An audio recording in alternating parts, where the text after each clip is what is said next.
28 मई 2015 दोपहर का वक्त। घड़ी में ठीक 2:35 का समय हो रहा था। उत्तर प्रदेश के मेरठ की एक अदालत के भीतर सन्नाटा था, लेकिन वो सन्नाटा सामान्य नहीं था। अदालत खचाखच भरी हुई थी। सबकी निगाहें एक ही दिशा में टिकी थी, डिस्ट्रिक्ट जज आर.के. गौतम की कुर्सी पर और उनके सामने खड़े दो चेहरे पर। कटघरे में दो युवा खूबसूरत लड़कियां खड़ी थी। चेहरे पर कोई डर नहीं, कोई घबराहट नहीं, बल्कि अजीब सी शांति। जज साहब ने फाइल पर नजर डाली, फिर उन दोनों लड़कियों की ओर देखा और बेहद शांत आवाज में कहा, अदालत इन दोनों को उम्र कैद की सजा सुनाती है।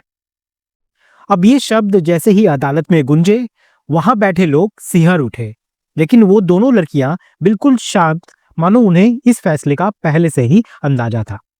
तभी उन दोनों में से एक लड़की ने दूसरे को कोहनी मारी और इस इशारे के बाद दूसरी लड़की ने तुरंत हाथ जोड़कर जज की ओर देखा और कहा, माय लॉर्ड, आपसे एक आखिरी विनती है, हमें एक ही जेल में रखा जाए, एक ही बैरक में रखा जाए। अब इसे सुन उस अदालत में कुछ ही पल में सन्नाटा छा जाता है। जज साहब ने उनकी ओर देखा, लेकिन कोई टिप्पणी नहीं की। फैसला सुना दिया गया था और उसके बाद अब पुलिस ने उन्हें हिरासत में लिया और जेल भेज दिया। जेल पहुंचकर भी उन्होंने यही मांग जेलर के सामने दोहराई, लेकिन शुरुआत में उनकी बात को नजरअंदाज कर दिया गया। अब जेल में ये उनकी पहली रात थी। बहुत लंबे समय बाद पहली बार जब ये दोनों एक दूसरे से अलग थे। वो रात उनके लिए किसी सजा से कम नहीं थी। पूरी रात दोनों ने बेचैनी में काटी और अगली सुबह होते ही उन्होंने जेल में हंगामा शुरू कर दिया। इतना जबरदस्त हंगामा कि जेल प्रशासन को यहाँ पर झुकना पड़ा और आखिरकार उनकी मांग जो थी वो मान ली गई। दोनों को एक ही जेल, एक ही बैरक में रखा गया। अब वे साथ सोती थी, साथ खाती थी, साथ बातें करती थी।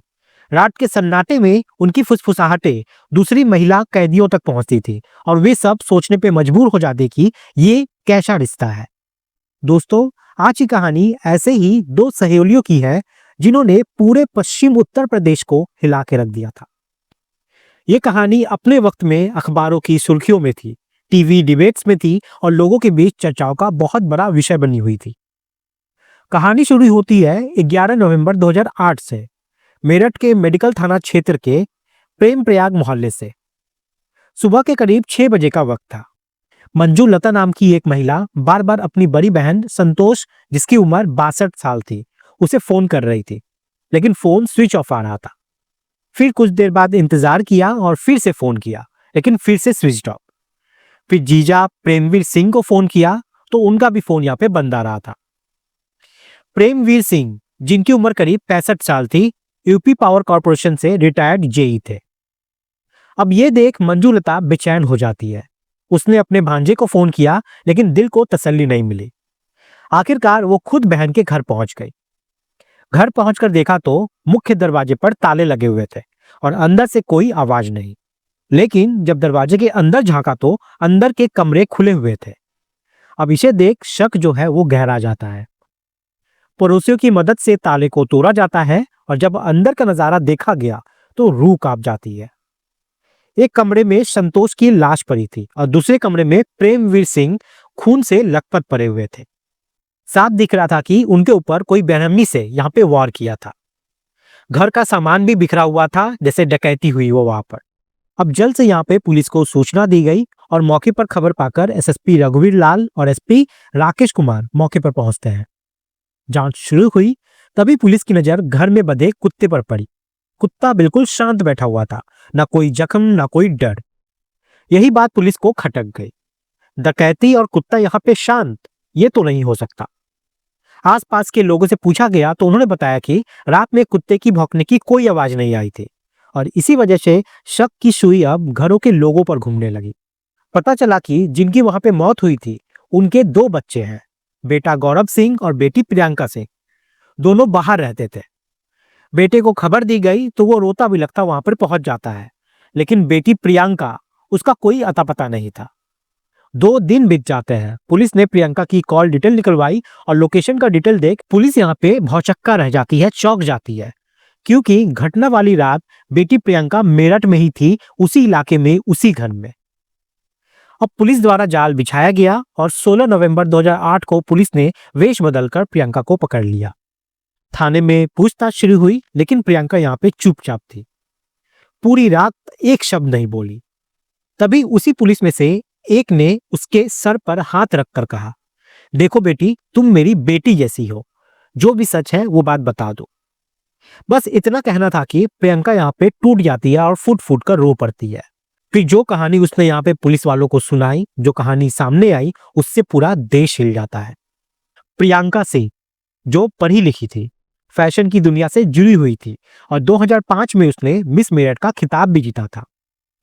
मॉडलिंग के सपने देखती और यही देखते देखते दिल्ली में उसने अपनी पूरी पढ़ाई पूरी की। वहीं उसकी मुलाकात होती है अंजू से। अंजू अमरोहा की रहने वाली थी, जो उसकी रूम पार्टनर थी।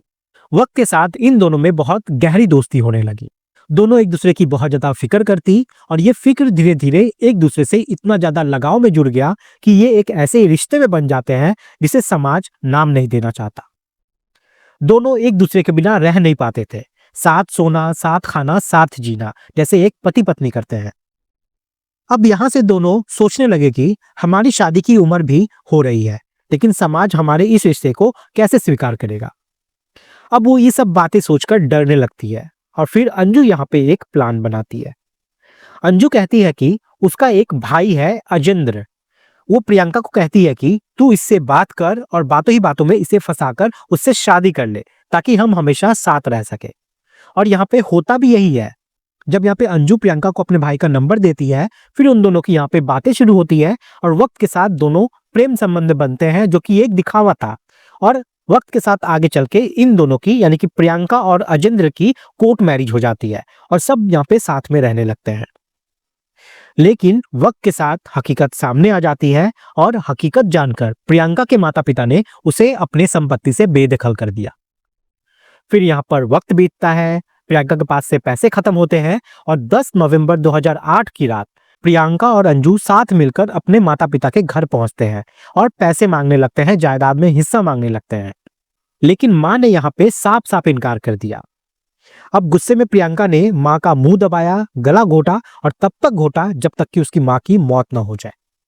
तभी वहां पे अचानक से प्रियंका के पिता आ जाते हैं और ये सब जब वो देखते हैं तो वो विरोध करते हैं, लेकिन दोनों लड़कियों ने मिलकर बेरहमी से उसके पिता को वहीं पे मार डाला। फिर उस घर से 6 लाख की एफडी, कैश और जेवर लेकर वहां से फरार हो जाते हैं।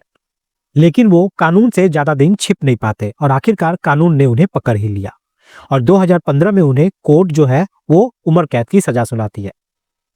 आज भी कहा जाता है कि वो दोनों एक ही जेल में, एक ही बैरक में एक साथ सोते हैं, खाते हैं, पीते हैं।